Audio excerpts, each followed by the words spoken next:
Thank you. Thank you all very much. Mr. Speaker, Mr. President, distinguished members of Congress, honored guests, and fellow citizens.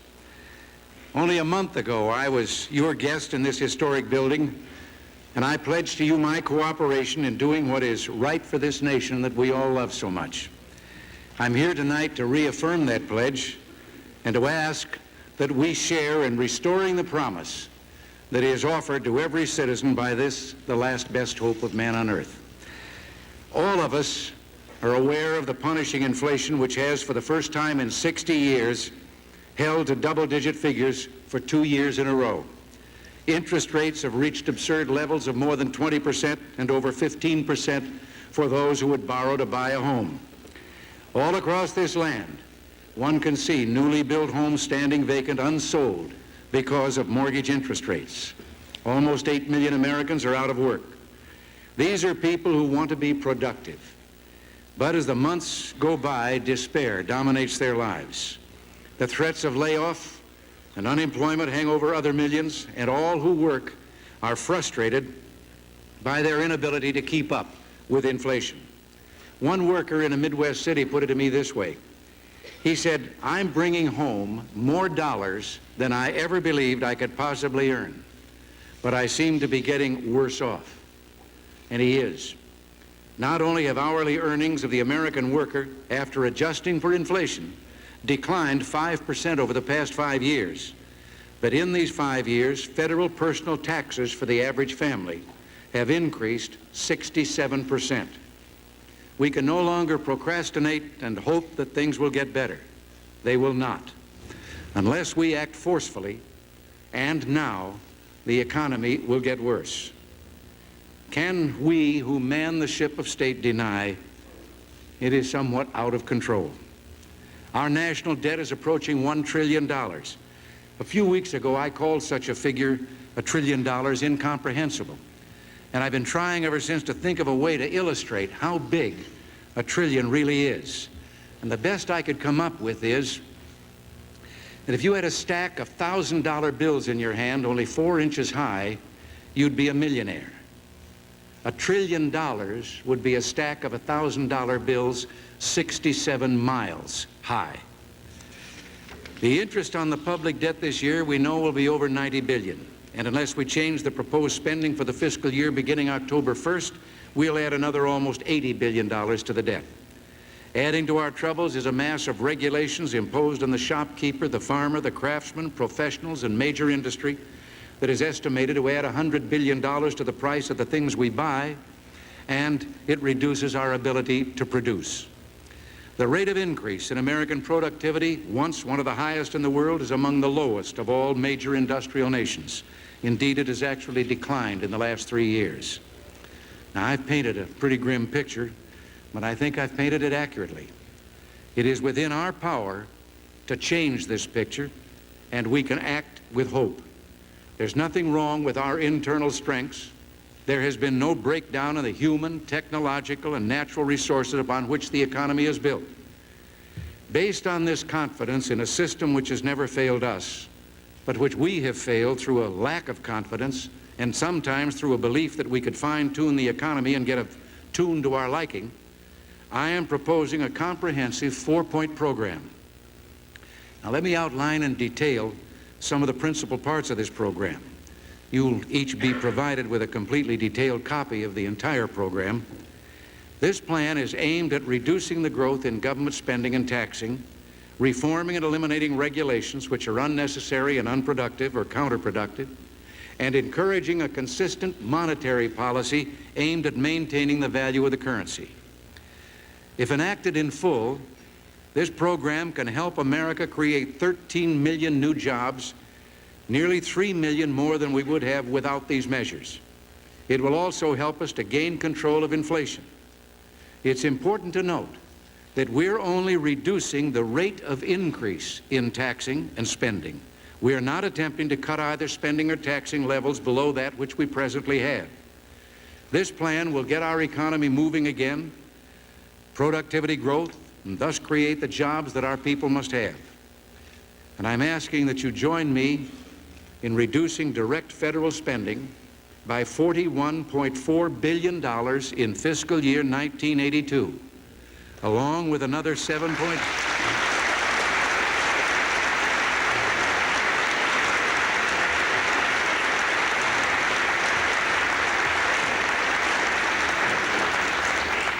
And this goes along with another $7.7 billion in user fees and off-budget savings for a total of $49.1 billion. And this will still allow an increase of $40.8 billion over 1981 spending. Now, I know that exaggerated and inaccurate stories about these cuts have disturbed many people, particularly those dependent on grant and benefit programs for their basic needs. Some of you have heard from constituents I know, afraid that Social Security checks, for example, were going to be taken away from them. Well, I regret the fear that these unfounded stories have caused, and I welcome this opportunity to set things straight. We will continue to fulfill the obligations that spring from our national conscience. Those who, through no fault of their own, must depend on the rest of us, the poverty-stricken, the disabled, the elderly, all those with true need, can rest assured that the social safety net of programs they depend on are exempt from any cuts. The full retirement benefits of the more than 31 million Social Security recipients will be continued along with an annual cost of living increase. Medicare will not be cut, nor will supplemental income for the blind, the aged, and the disabled, and funding will continue for veterans' pensions. School breakfasts and lunches for the children of low-income families will continue, as will nutrition and other special services for the aging. There will be no cut in Project Head Start or summer youth jobs. All in all, nearly $216 billion worth of programs providing help for tens of millions of Americans will be fully funded. But government will not continue to subsidize individuals or particular business interests where real need cannot be demonstrated.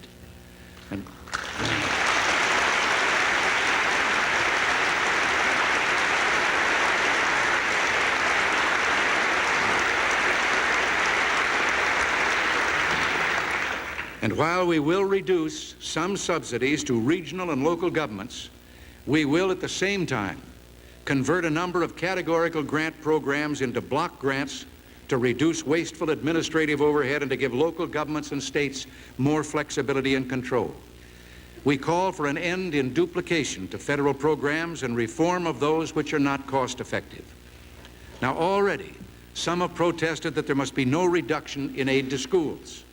Well, let me point out that federal aid to education amounts to only 8% of the total educational funding.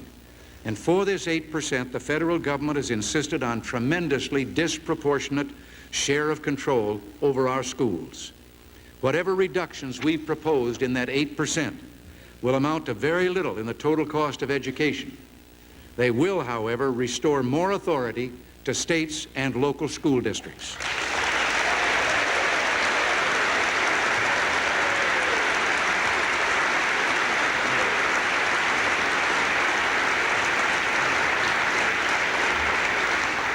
Historically, the American people have supported, by voluntary contributions, more artistic and cultural activities than all the other countries in the world put together. I wholeheartedly support this approach and believe that Americans will continue their generosity. Therefore, I'm proposing a savings of $85 million in the federal subsidies now going to the arts and humanities. There are a number of subsidies to business and industry that I believe are unnecessary. Not because the activities being subsidized aren't of value, but because the marketplace contains incentives enough to warrant continuing these activities without a government subsidy. One such subsidy is the Department of Energy's synthetic fuels program. We will continue support of research leading to development of new technologies and more independence from foreign oil. But we can save at least $3.2 billion by leaving to private industry the building of plants to make liquid or gas fuels from coal. We're asking that another major industry, business subsidy I should say, the Export-Import Bank Loan Authority be reduced by 1/3 in 1982.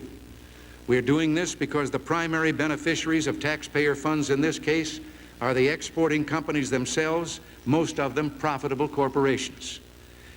This brings me to a number of other lending programs in which government makes low-interest loans, some of them at an interest rate as low as 2%. What has not been very well understood is that the Treasury Department has no money of its own to lend. It has to go into the private capital market and borrow the money. So in this time of excessive interest rates, the government finds itself borrowing at an interest rate several times as high as the interest it gets back from those it lends the money to. And this difference, of course, is paid by your constituents, the taxpayers. They get hit again if they try to borrow, because government borrowing contributes to raising all interest rates. By terminating the Economic Development Administration, we can save hundreds of millions of dollars in 1982 and billions more over the next few years. There's a lack of consistent and convincing evidence that EDA and its regional commissions have been effective in creating new jobs. They have been effective in creating an array of planners, grantsmen, and professional middlemen. We believe we can do better just by the expansion of the economy and the job creation which will come from our economic program.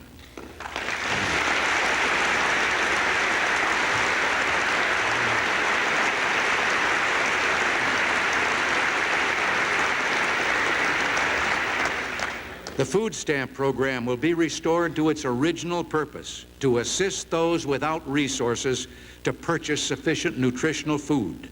We will, however, save $1.8 billion in fiscal year 1982 by removing from eligibility those who are not in real need or who are abusing the program.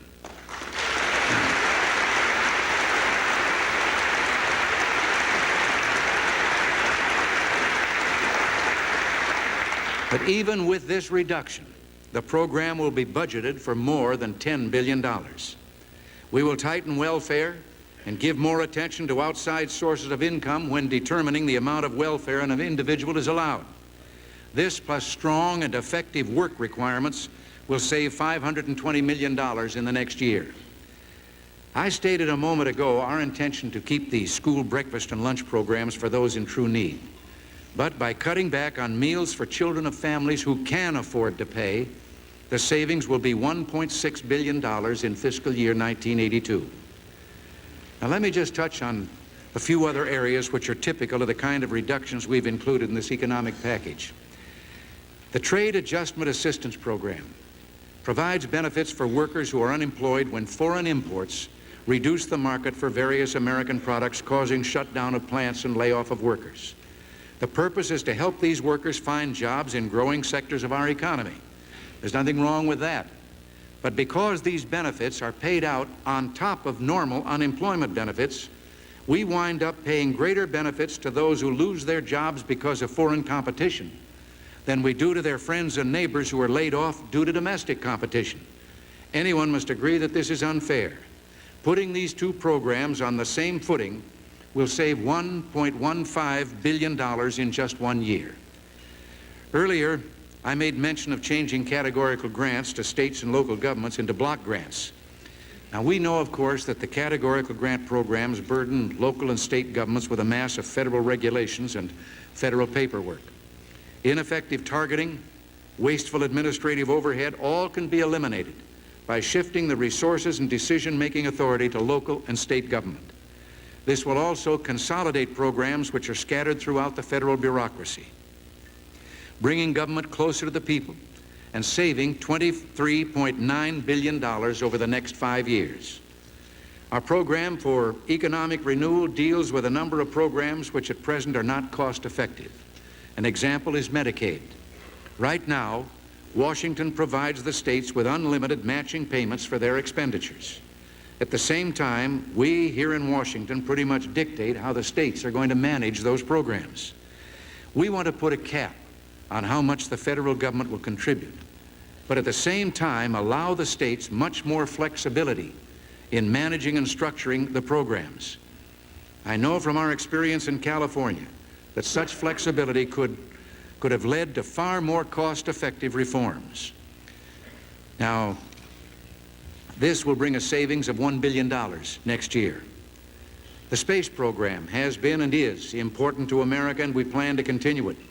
We believe, however, that a reordering of priorities to focus on the most important and cost-effective NASA programs can result in a savings of $250,000.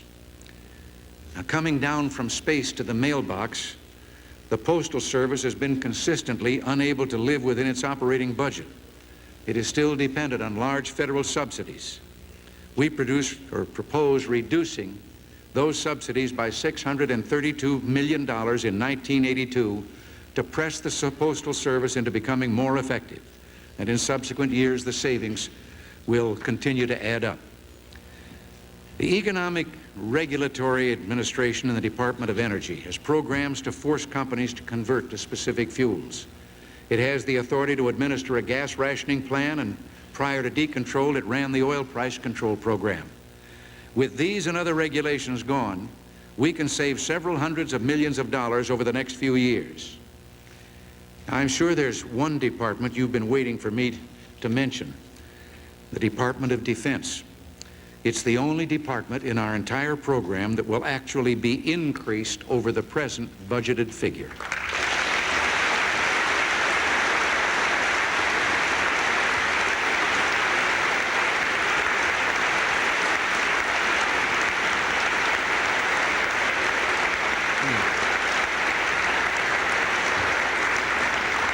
But even here, there was no exemption. The Department of Defense came up with a number of cuts which reduced the budget increase needed to restore our military balance. These measures will save $2.9 billion in 1982 outlays, and by 1986 a total of $28.2 billion will have been saved, or perhaps I should say will have been made available for the necessary things that we must do.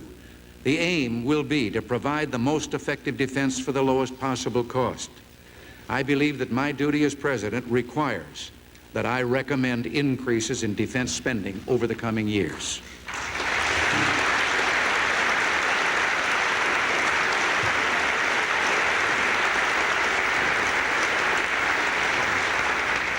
I know that you're all aware, but I think it bears saying again that since 1970, the Soviet Union has invested $300 billion more in its military forces than we have.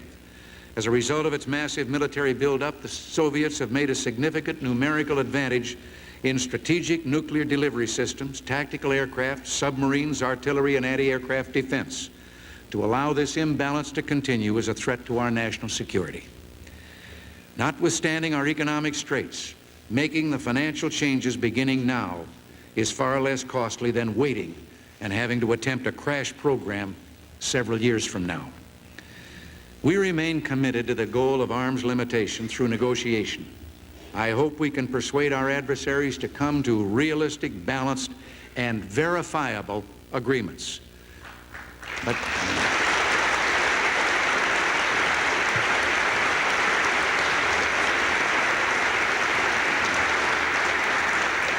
But as we negotiate, our security must be fully protected by a balanced and realistic defense program.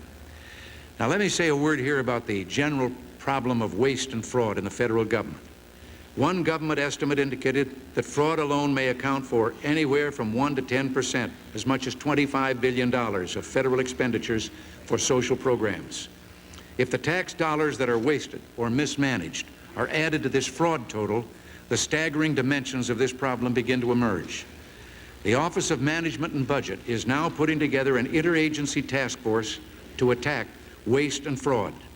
We're also planning to appoint as inspectors general highly trained professionals who will spare no effort to do this job. No administration can promise to immediately stop a trend that has grown in recent years as quickly as government expenditures themselves. But let me say this: waste and fraud in the federal government is exactly what I've called it before, an unrelenting national scandal, a scandal we're bound and determined to do something about.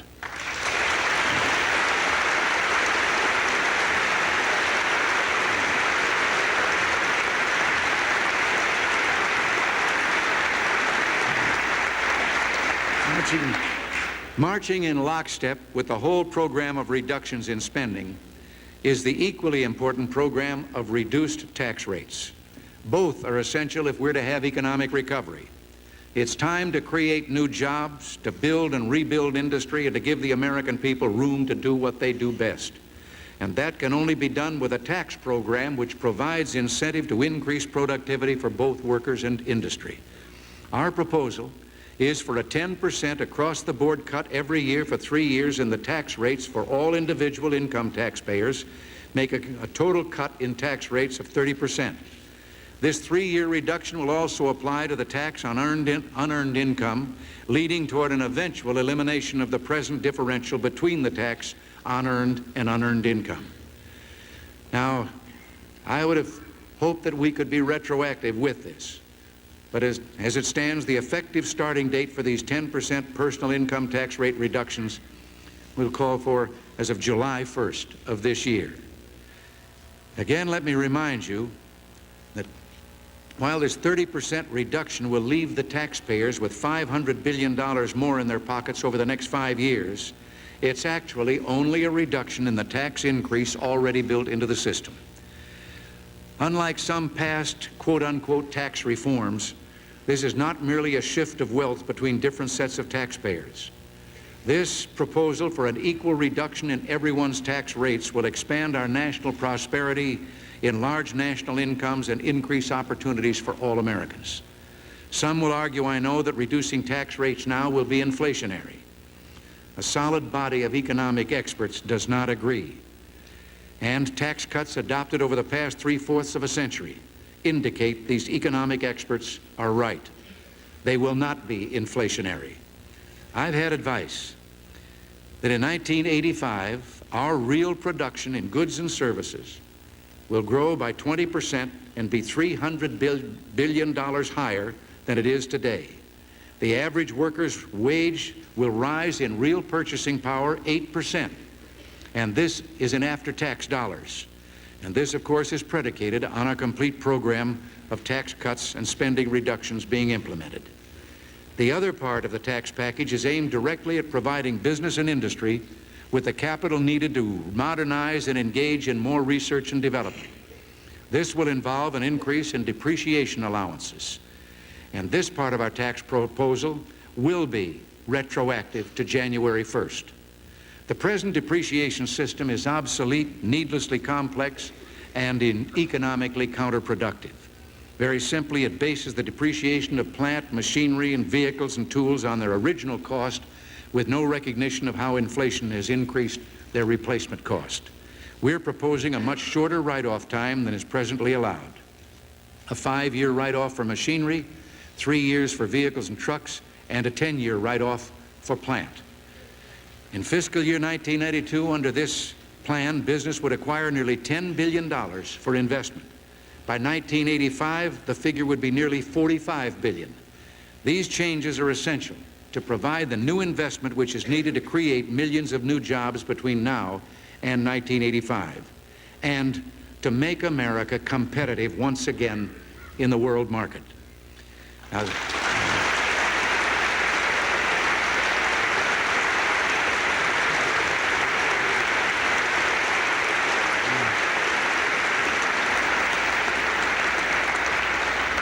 these won't be make-work jobs. They're productive jobs, jobs with a future. I'm well aware that there are many other desirable and needed tax changes, such as indexing the income tax brackets to protect taxpayers against inflation, the unjust discrimination against married couples if both are working and earning, tuition tax credits, the unfairness of the inheritance tax, especially to the family-owned farm and the family-owned business, and a number of others. But our program for economic recovery is so urgently needed to begin to bring down inflation that I'm asking you to act on this plan first and with great urgency. And then I pledge I will join with you in seeking these additional tax changes at the earliest date possible.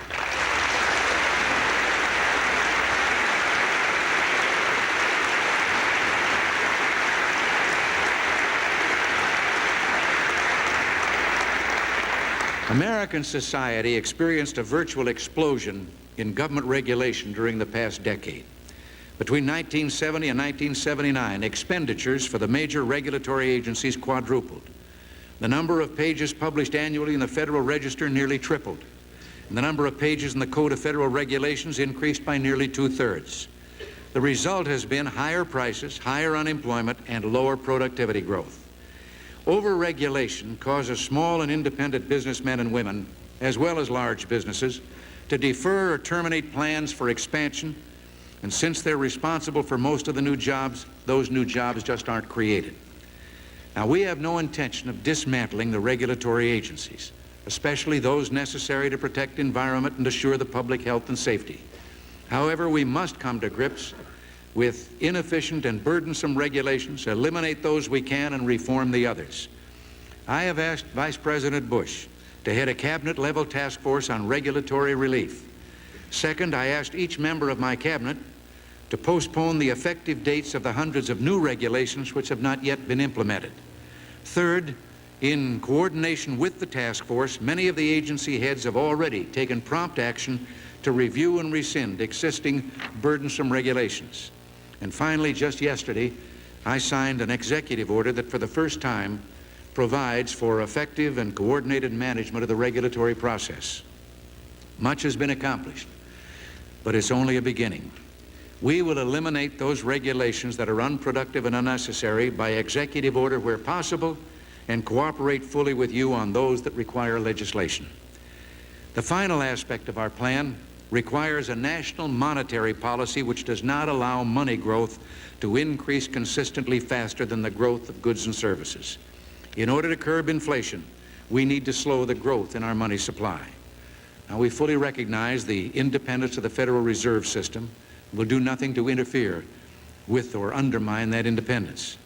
We will consult regularly with the Federal Reserve Board on all aspects of our economic program, and will vigorously pursue budget policies that'll make their job easier in reducing monetary growth. A successful program to achieve stable and moderate growth patterns in the money supply will keep both inflation and interest rates down and restore vigor to our financial institutions and markets. This, then, is our proposal, America's New Beginning, a program for economic recovery. I don't want it to be simply the plan of my administration. I'm here tonight to ask you to join me in making it our plan. Together, we can embark on this road.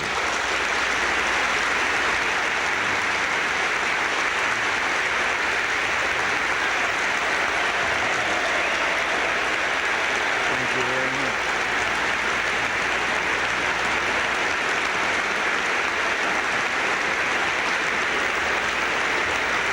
Thank you very much.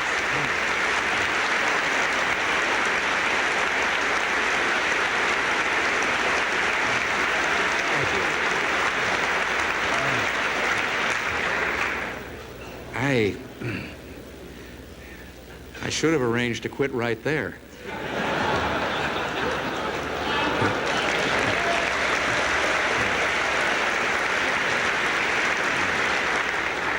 Well, together we can embark on this road not to make things easy, but to make things better. Our social, political, and cultural, as well as our economic institutions, can no longer absorb the repeated shocks that have been dealt them over the past decades. Can we do the job? The answer is yes, but we must begin now. We're in control here. There's nothing wrong with America that together we can't fix. I'm sure there'll be some who'll raise the familiar old cry, "Don't touch my program, cut somewhere else." I hope I've made it plain that our approach has been even-handed, that the only programs for the programs for the truly deserving needy remain untouched. The question is, are we simply going to go down the same path we've gone down before, carving out one special program here, another special program there?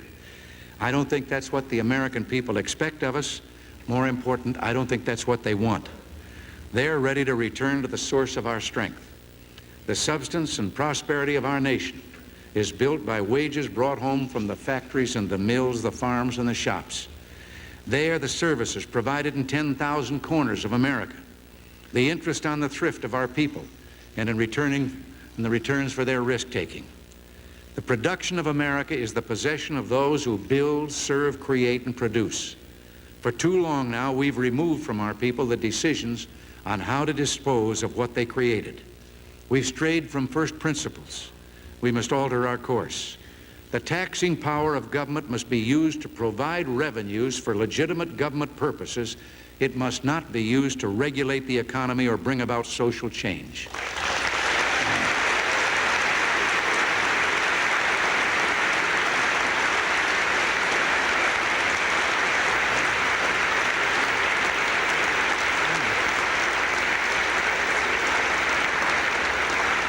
We've tried that, and surely we must be able to see it doesn't work. Spending by government must be limited to those functions which are the proper province of government. We can no longer afford things simply because we think of them. Next year, we can reduce the budget by $41.4 billion without harm to government's legitimate purposes or to our responsibility to all who need our benevolence. This, plus the reduction in tax rates, will help bring an end to inflation. In the health and social services area alone, the plan we're proposing will substantially reduce the need for 465 pages of law, 1,400 pages of regulations, 5,000 federal employees who presently administer 7,600 separate grants in about 25,000 separate locations.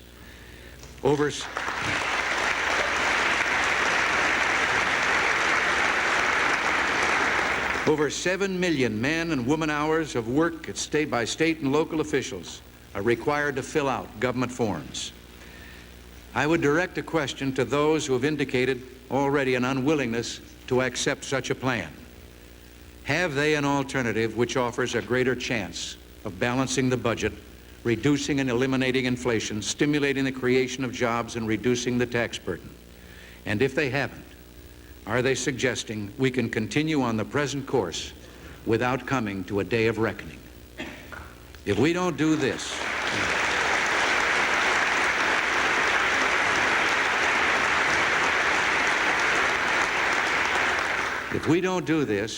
inflation and the growing tax burden will put an end to everything we believe in and our dreams for the future.